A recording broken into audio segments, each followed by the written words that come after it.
Burial at sea began from necessity, long before the rise of modern navies. On those old sailing ships, space was scarce and preservation of the dead was impossible. When a sailor died, the only choice was to return them to the sea. It was a harsh reality, but not without a sense of honor.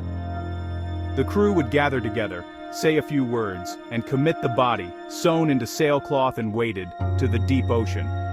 Even then, there was ritual, a final stitch through the nose, a grim but necessary check. The sea was their home, their workplace, and ultimately their final resting place. As navies evolved, so did the ceremony. The British Royal Navy formalized the process, and the US Navy adapted it in their own way. What began as practicality became a symbol, a spiritual connection between sailor and sea. Today, burial at sea is a choice, not just a necessity. Modern ships have morgues, but the tradition continues as a final honor. It connects today's sailors with generations long past. The bond with the sea does not end with death. For some, it's the only fitting farewell, a return to the very beginning. The ocean is both a challenge and a comfort, a place of danger and beauty. To be buried at sea is to become part of that endless, eternal expanse. The ritual endures because it means something deeper than practicality. It is a powerful reminder of service, sacrifice, and belonging to something greater. The tradition is a living link to the past. The sea remembers, always.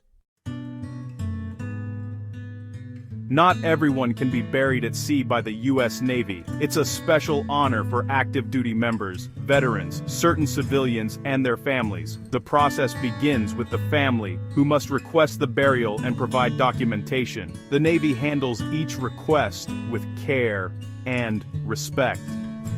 Families choose between burial of cremated remains or a full-body burial. Most choose cremains, which are simpler to coordinate. Full-body burials are rare and require special preparation. Families usually cannot attend. Ceremonies happen far from shore during active deployments. Entrusting a loved one to the Navy is an act of faith, in the tradition and in those who carry it out. The Navy becomes the family's representative, honoring the final wish. It is a sacred trust, fulfilled with dignity. Preparation is meticulous and deliberate, whether for ashes or a full-body burial at sea. Cremated remains are carefully placed in a biodegradable urn or box, then assigned to a deploying ship for the journey. For full-body burials, the body is respectfully placed in a weighted, perforated metal casket, sealed and banded to ensure it sinks. Every step is performed with deep respect and a clear sense of purpose. The casket is draped with a pristine American flag and kept in a quiet, dignified space on the ship. The crew is aware, a silent, honored passenger is aboard. The Navy's Mortuary Affairs Office coordinates with the fleet, finding a ship and a suitable location for the ceremony. Burials must take place at least 3 nautical miles from land, in deep open water. The ceremony is scheduled into the ship's mission, becoming part of its official duties. It becomes an official sacred duty for all involved. Every detail, from logistics to ceremony, is handled with the utmost care. The preparations are more than technical, they are a final act of honor and remembrance. The ship and crew are ready for the solemn and meaningful task ahead. The journey to the sailor's final resting place now begins. On the day of the ceremony, the ship's routine pauses. The captain's command, "All hands, bury the dead," echoes tradition. Crew members gather in silence, forming ranks on the deck. The honor guard carries the remains to the edge. The American flag is folded with precision and presented to the commanding officer. The chaplain leads a brief, weighty service. "Unto Almighty God we commend the soul of our brother departed, and we commit his body to the deep."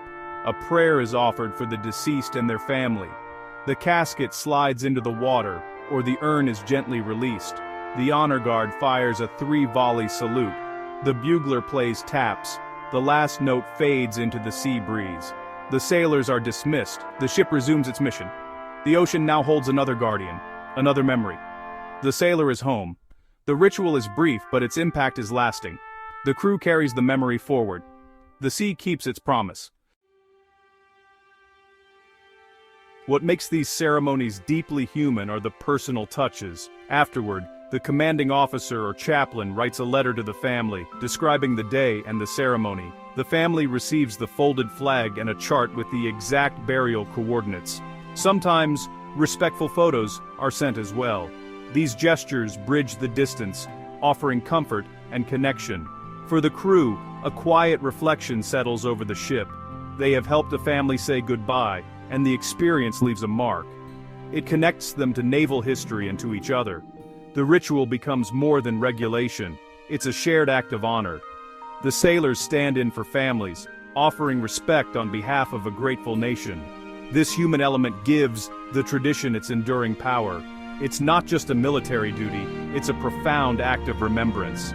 The sea holds both memory and meaning. After a burial at sea, the ocean is never the same for those who serve. Its vastness takes on a deeper meaning, forever changed by the memories it holds. It becomes a sacred ground, a silent keeper of stories and souls, holding them gently beneath its surface. Every wave is a reminder of those entrusted to the deep, echoing their presence with each gentle crest. The experience forges a unique bond between sailor and sea, a relationship built on respect, awe, and shared history. The ship is not just a vessel of war, but of remembrance and honor. For families, the ocean becomes a living memorial. Every shore, every wave, a connection to their loved one that endures. There is no headstone, but the entire sea is a tribute, stretching beyond the horizon. Burial at sea feels like a continuation, not an ending, as life and memory flow onward. The departed become part of the ocean's endless cycle, forever moving with the tides. They are not confined, but part of something eternal, embraced by the boundless sea. This helps families process grief in a new way, seeing their loved one as part of a larger, ongoing story. The ocean's embrace is peaceful, boundless, and timeless, offering solace to all who remember. The tradition offers comfort, meaning, and a sense of belonging to those left behind. The sea holds its heroes forever, carrying their legacy onward with every wave. The Navy's promise endures after the ceremony. Burial coordinates are recorded and shared with families, a permanent marker in the vast ocean. Years later, a ship passing nearby may honor the site again. The memory is kept alive, not lost. This tradition teaches us about honor. Quiet acts of respect, promises kept beyond life. It's a final thank you, delivered with care on behalf of a nation. Burial at sea is a lesson in farewell, a transformation, not an ending. The sailor becomes part of the sea, and the sea a living memorial. The tradition endures because it meets a deep human need to honor, remember, and find peace. It is a promise kept, a memory held in the eternal embrace of the ocean.